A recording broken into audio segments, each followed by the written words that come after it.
السلام علیکم ورحمۃ اللہ تعالی وبرکاتہ۔ مرکز اہل سنت جامعہ رضویہ منظر اسلام کی یوٹیوب چینل ہم سبق درس نظامی میں آپ کا خیر مقدم ہے۔ جنہوں نے اب تک ہمارے چینل کو سبسکرائب نہیں کیا ہے وہ ضرور سبسکرائب کر لیں اور گھنٹی بھی دبا دیں تاکہ ہر اپلوڈ کی نوٹیفیکیشن اور اطلاع آپ تک پہنچتی رہے۔ ساتھ ہی ساتھ اپنے ساتھیوں سے بھی شیئر کریں اور بات پسند آئے تو لائک بھی کیا کریں۔ آپ کے سامنے اب حضرت مولانا مفتی محمد قمر صاحب اصول الشاشی کا درس دیں گے، آپ حضرات اس کو بغور سماعت فرمائیں۔ السلام علیکم ورحمۃ اللہ وبرکاتہ۔ بسم اللہ الرحمن الرحیم۔ اذ صح بنقل السلف ان الشافعی فرع مسألة طول الحرة على هذا الاصل۔ یہاں سے مصنف علیہ الرحمہ ایک اعتراض اور اس کا جواب عنایت فرماتے ہیں۔ اعتراض یہ ہے کہ اللہ رب العزت کا فرمان وَمَن لَّمْ يَسْتَطِعْ مِنْكُمْ طَوْلًا أَن يَنكِحَ الْمُحْصَنَاتِ الْمُؤْمِنَاتِ، اس آیت کریمہ میں امام اعظم اور امام شافعی کے درمیان دو مسئلوں میں اختلاف ہے۔ امام شافعی کے نزدیک انتفاع شرط سے انتفاع مشروط ہو جاتا ہے، انتفاع شرط سے انتفاع مشروط ہو جاتا ہے، اسی وجہ سے ان کے نزدیک آزاد عورت سے نکاح پر قدرت کے باوجود باندی سے نکاح کرنا جائز نہیں ہے، اس لیے کہ باندی سے نکاح کا جواز اس بات پر معلق تھا کہ آزاد عورت سے نکاح پر قدرت نہ ہو، تو جب آزاد عورت سے نکاح پر قدرت ہوگی تو شرط منتفی ہوگی، شرط کے منتفی ہونے سے مشروط منتفی ہو جاتا ہے امام شافعی کے نزدیک، اس لیے آزاد عورت سے نکاح پر قدرت کے باوجود باندی سے نکاح کرنا جائز نہیں ہے، اسی قاعدے کے پیش نظر کہ شرط کے منتفی ہونے سے مشروط منتفی ہو جاتا ہے۔ اور امام اعظم رحمۃ اللہ تعالی علیہ کے نزدیک انتفاع شرط سے انتفاع مشروط نہیں ہوتا، اس لیے امام اعظم رحمۃ اللہ تعالی علیہ کے نزدیک آزاد عورت سے نکاح پر قدرت کے باوجود باندی سے نکاح کرنا جائز ہے۔ ایک تو اس مسئلے میں اختلاف تھا، اور دوسرا مسئلہ یہ تھا جناب والا کہ امام شافعی رحمۃ اللہ تعالی علیہ نے وصف کو شرط کے ساتھ لاحق کیا ہے، یعنی جس طریقے سے شرط کے انتفاع سے امام شافعی کے نزدیک مشروط منتفی ہو جاتا ہے، اسی طریقے سے امام شافعی کے نزدیک وصف کے منتفی ہونے سے حکم بھی منتفی ہو جائے گا۔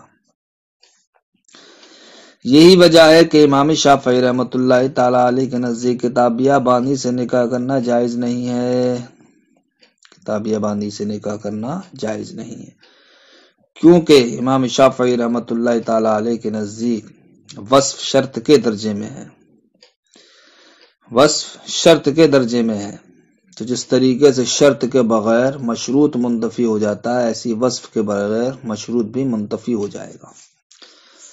تو اللہ رب العزت نے قرآن مقدس میں امام شافعی فرماتے ہیں مومنہ باندی کے ساتھ نکاح کو جائز قرار دیا ہے، لہذا مومنہ یہ صفت ایمان، یہ کیا ہے؟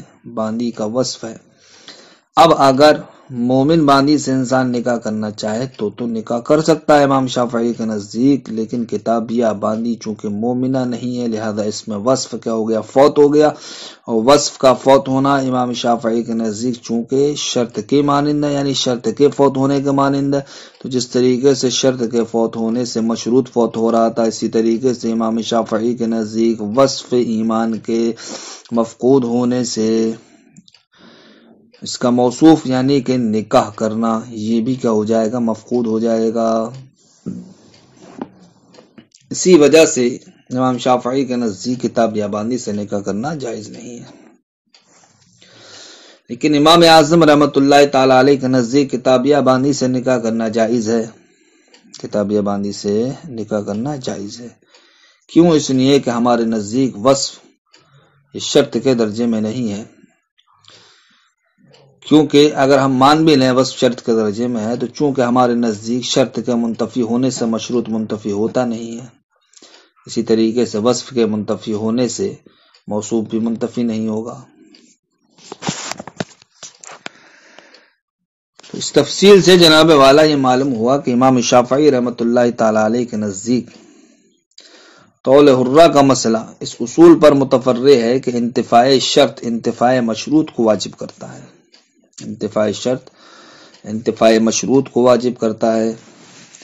اس اصول پر متفرع نہیں ہے کہ حکم کا اس میں موصوف بھی صفت پر ترتب یہ تعلیق حکم کو واجب کرتا ہے۔ یعنی کہ آپ کے سامنے اب دو قاعدے پیش کیے گئے، ایک قاعدہ تو یہ کہ انتفاع شرط سے انتفاع مشروط ہو جاتا ہے، کس کے نزدیک؟ امام شافعی کے نزدیک۔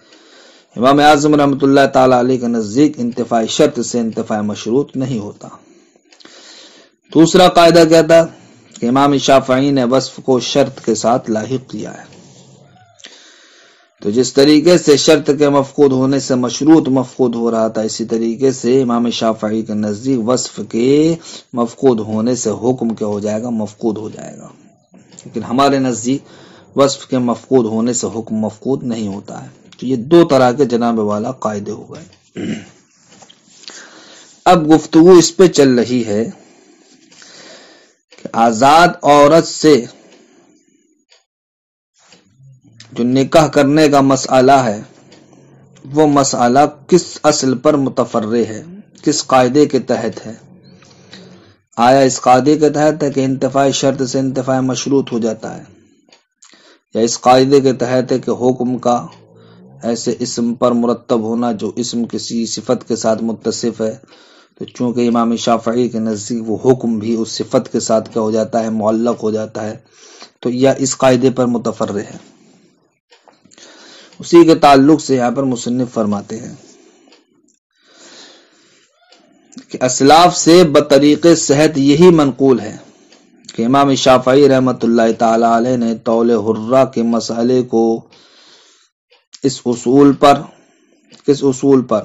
کہ حکم کا ایسے اسم پر مرتب ہونا جو اسم کسی صفت کے ساتھ کیا ہے؟ متصف ہے، تو وہ حکم کو بھی جناب والا اسی صفت کے ساتھ کیا کر دیتی ہے؟ معلق کر دیتی ہے۔ اس قاعدے کے تحت امام شافعی نے طول حرہ کے مسئلے کو متفرع کیا ہے، اس اصول پر متفرع نہیں کیا ہے جس کو معترض نے ذکر کیا ہے کہ انتفاع شرط سے انتفاع مشروط ہو جاتا ہے۔ لہذا یہاں پر یہ بات واضح ہو گئی کہ طول حرہ کا مسئلہ جناب والا یہ اس قاعدے کے تحت داخل ہے کہ حکم کا مرتب ہونا ایسے اسم پر جو اسم کسی صفت کے ساتھ متصف ہو، تو وہ حکم کو اس صفت کے ساتھ کیا کر دیتی ہے؟ معلق کر دیتی ہے۔ اس قاعدے کے تحت طول حرہ کے مسئلے کو متفرع کیا ہے کس نے؟ امام شافعی رحمۃ اللہ تعالی علیہ نے، نہ کہ اس قاعدے کے تحت کہ جس کو لے کر معترض نے اعتراض کیا کہ انتفاع شرط سے انتفاع مشروط ہو جاتا ہے۔ اسی پر دلیل دی مصنف علیہ الرحمٰن نے کہ اسلاف سے یہی منقول ہے کہ امام شافعی رحمۃ اللہ تعالی علیہ نے طول حرہ کے مسئلے کو اسی اصل پر متفرع کیا ہے۔ کس اصل پر؟ کہ اسم کا مرتب ہونا، وہ حکم کا مرتب ہونا ایسے اسم پر جو اسم کسی صفت کے ساتھ متصف ہو، تو وہ حکم کو بھی اس صفت کے ساتھ کیا کر دیتی ہے؟ معلق کر دیتی ہے۔ حاصل کلام یہ ہے کہ اگر یہ ثابت ہو جائے کہ اسم جو کسی صفت کے ساتھ متصف ہے، اگر وہ حکم کو اس صفت کے ساتھ معلق کرنے کو واجب نہیں کرتا ہے، تو یہ بات ثابت ہو جائے گی کہ طول حرہ کے باوجود بانی سے نکاح کرنا جائز ہے۔ اور اگر ہم یہ ثابت کر دیں کہ طول حرہ کے ساتھ مومنہ بانی سے نکاح جائز ہے، تو مذکورہ اصول یعنی عدم القائل بالفصل کی وجہ سے کتابیہ باندی کے ساتھ نکاح کرنا جائز ہو جائے گا۔ کیوں؟ اس لیے کہ طول حرہ کے ساتھ جو حضرات باندی سے نکاح کی اجازت دیتے ہیں یعنی آزاد عورت پر قدرت کے باوجود باندی سے نکاح کرنے کی اجازت دیتے ہیں، وہ مومنہ اور کتابیہ دونوں کے ساتھ اجازت نہیں دیتے۔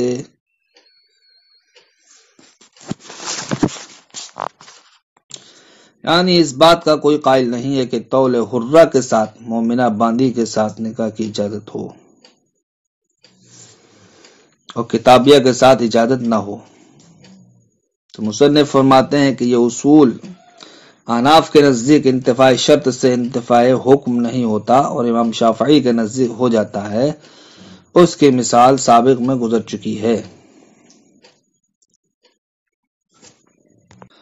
تو حاصل کلام یہ نکلا کہ انتفاع شرط سے انتفاع مشروط ہو جاتا ہے، اس کی مثال طول حرہ والا مسئلہ نہیں ہے، بلکہ اس کی مثال تو ماقبل میں گزر چکی ہے۔ وَإِن كُنَّ أُولَاتِ حَمْلٍ فَأَنفِقُوا عَلَيْهِنَّ حَتَّى يَضَعْنَ حَمْلَهُنَّ والی آیت۔ اذ صح بنقل السلف، اس لیے کہ اسلاف کی نقل سے صحیح ہے کہ امام شافعی رحمۃ اللہ تعالی علیہ نے مسئلہ طول حرہ کو متفرع کیا ہے علی ھذا الاصل، اس اصل پر۔ کس اصل پر؟ کہ حکم کا مرتب ہونا ایسے اسم پر جو اسم کسی صفت کے ساتھ متصف ہو تو وہ حکم کو بھی اس صفت کے ساتھ معلق کرنے کو واجب کرتی ہے۔ وَلَوْ أَثْبَتْنَا، اگر ہم ثابت کر دیں جواز نکاح الامۃ المؤمنۃ، مومنہ باندی کے نکاح کے جائز ہونے کو، مع تولی آزاد عورت پر قدرت کے باوجود، تو جاز نکاح الامۃ الکتابیہ، تو جناب والا کتابیہ باندی سے بھی نکاح کرنا جائز ہوگا، بہذا الاصل، اسی اصل کی بنیاد پر۔ کس اصل کی بنیاد پر؟ عدم القائل بالفصل کی بنیاد پر۔ وعلی ھذا مثالہ مما ذکرنا، اور اس پر اس کی مثال وہ ہے جو ہم نے ماقبل میں ذکر کی، یعنی کہ وَإِن كُنَّ أُولَاتِ حَمْلٍ فَأَنفِقُوا عَلَيْهِنَّ، یعنی انتفاع شرط سے انتفاع مشروط امام شافعی کے نزدیک ہو جاتا ہے اور ہمارے نزدیک نہیں ہوتا۔ اس کی مثال وَإِن كُنَّ أُولَاتِ حَمْلٍ فَأَنفِقُوا عَلَيْهِنَّ ہے، نہ کہ مسئلہ طول حرہ۔ وَنَظِيرُ الثَّانِي، اجماع مرکب کی جو قسم تھی عدم القائل بالفصل، اس کی پہلی قسم کیا تھی کہ دو مسئلوں میں منشأ اختلاف ایک ہو۔ دوسری قسم یہ تھی کہ دو مسئلوں میں منشأ اختلاف کیا ہو؟ علیحدہ علیحدہ ہو۔ اب اس کی مثال یہاں سے مصنف علیہ الرحمہ پیش فرماتے ہیں۔ اس کی مثال یہ ہے کہ امام اعظم رحمۃ اللہ تعالی علیہ نے فرمایا کہ قے ناقض وضو ہے، قے ناقض وضو ہے، لہذا بے فاسد بھی مفید ملک ہوگی۔ یعنی کہ امام اعظم رحمۃ اللہ تعالی علیہ نے قے کے ناقض وضو ہونے کا قول کیا اور بے فاسد کے مفید ملک ہونے کا قول کیا۔ کیوں؟ اس لیے کہ اس میں فصل کا کوئی قائل نہیں ہے، بلکہ جو حضرات قائل ہیں وہ دونوں کے قائل ہیں، یعنی قے کو بھی ناقض وضو مانتے ہیں، بے فاسد کو بھی مفید ملک مانتے ہیں، اور جو قائل نہیں ہے تو وہ دونوں کے قائل نہیں ہے، یعنی کہ وہ نہ تو قے کو ناقض وضو قرار دیتے ہیں، نہ بے فاسد کو مفید ملک مانتے ہیں۔ جیسا کہ امام شافعی رحمۃ اللہ تعالی علیہ، حاصل کلام یہ ہے کہ دونوں مسئلوں میں جناب والا فصل کا کوئی قائل نہیں ہے۔ ایسا نہیں ہے کہ کوئی قے کے ناقض وضو ہونے کا تو قائل ہو لیکن بے فاسد کے مفید ملک ہونے کا قائل نہ ہو، یا جناب والا قے کے ناقض وضو نہ ہونے کا قائل ہو اور بے فاسد کے مفید ملک ہونے کا قائل ہو، ایسا نہیں ہے، بلکہ جو قے کے ناقض وضو ہونے کا قائل ہے تو وہ بے فاسد کے مفید ملک ہونے کا بھی قائل ہے۔ اسی طریقے سے جو قے کے ناقض وضو ہونے کا قائل نہیں ہے تو وہ بے فاسد کے مفید ملک ہونے کا بھی قائل نہیں ہے۔ لہذا یہ دو مسئلے ایسے ہوئے کہ جس میں کوئی بھی فصل کا قائل نہیں، لیکن ان دونوں مسئلوں میں ہم دیکھتے ہیں کہ دونوں مسئلوں کا منشأ اختلاف کیا ہے؟ علیحدہ علیحدہ ہے، یعنی کہ دونوں مسئلے جس حکم کے جس اصل کے تحت نکالے گئے ہیں وہ اصل کیا؟ علیحدہ علیحدہ ہے، کیونکہ قے کا ناقض وضو ہونا یہ ہمارے نزدیک اس حدیث پاک سے ثابت ہے کہ من اصابہ قیء او رعاف فلیتوضا، یعنی جس کو قے ہو جائے یا اس کی نکسیر پھوٹ جائے تو سرکار ارشاد فرماتے ہیں چاہیے کہ اس انسان کو وضو کر لے۔ اس اصل کی بنیاد پر قے ناقض وضو اور بے فاسد مفید ملک ہے، وہ اس اصل کی بنیاد پر کہ بے فاسد یہ کیسے ہے جناب والا، نہیں ان تصرفات شرعیہ کے قبیل سے اور نہیں ان تصرفات شرعیہ، یہ اصل کے اعتبار سے چونکہ مشروع ہوتی ہے اس لیے بے فاسد مفید ملک ہوگی۔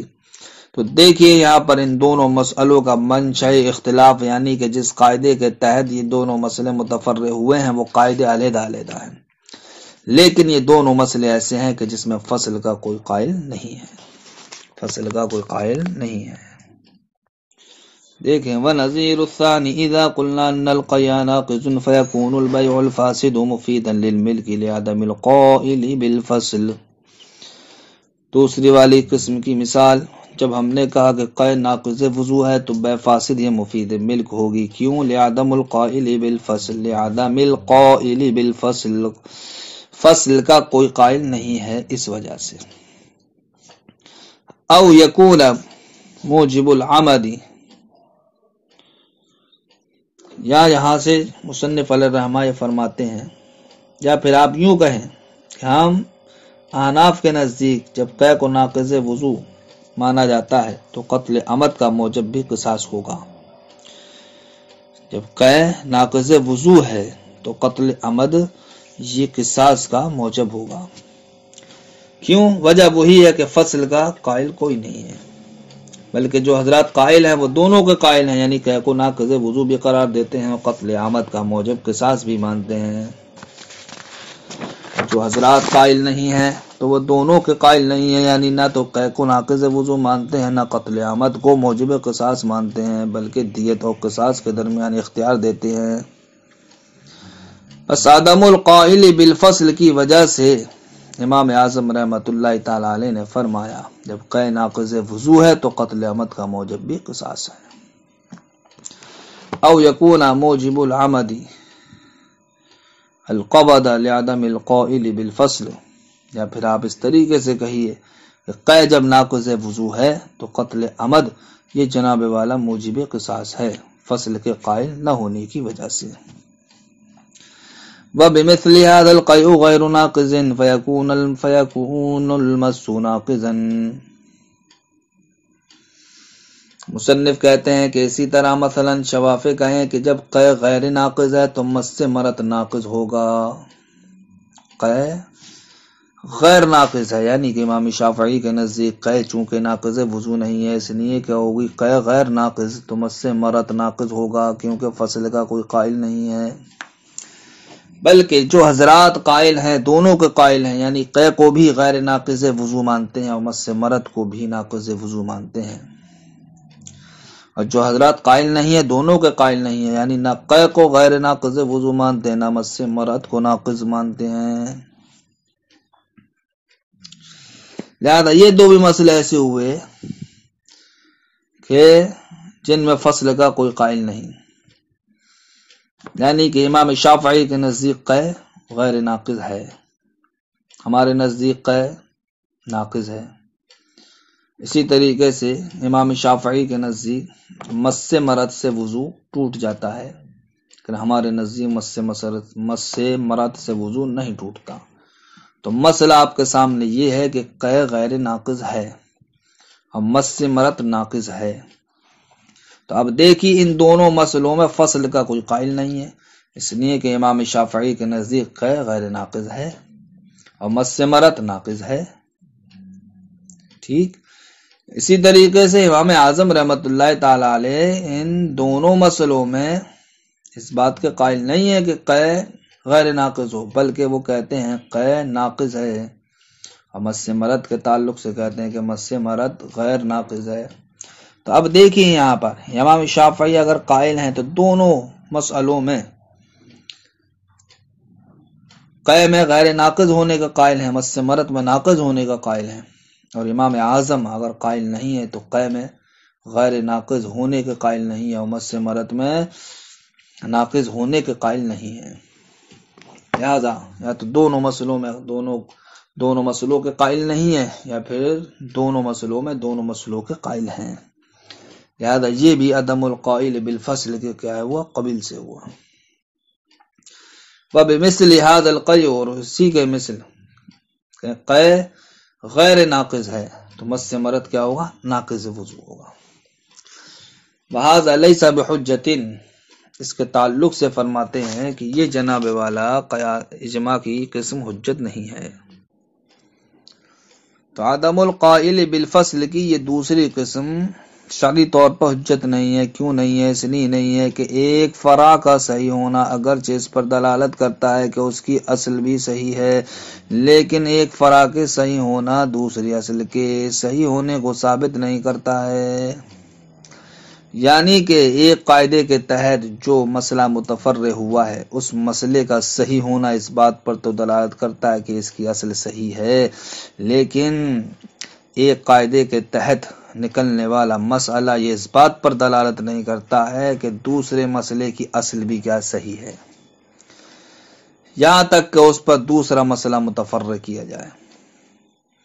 یعنی اس بات کو ثابت کرنا کہ قے ناقض ہے اگر اس اصل کے صحیح ہونے پر دلالت کرتا ہے کہ خارج من غیر السبیلین حدیث کی وجہ سے قے ناقض ہے، لیکن دوسری اصل جس پر بے فاسد کا حکم متفرع ہوا ہے، یعنی افعال شرعیہ سے نہیں، ان افعال کی مشروعیت کو ثابت کرتی ہے، تو مذکورہ تو ذکر کردہ مسئلہ جو حدیث غیر سبیلین سے ثابت ہوا ہے تو وہ نہیں ان تصرفات شرعیہ کی صحت پر دلالت نہیں کرتا۔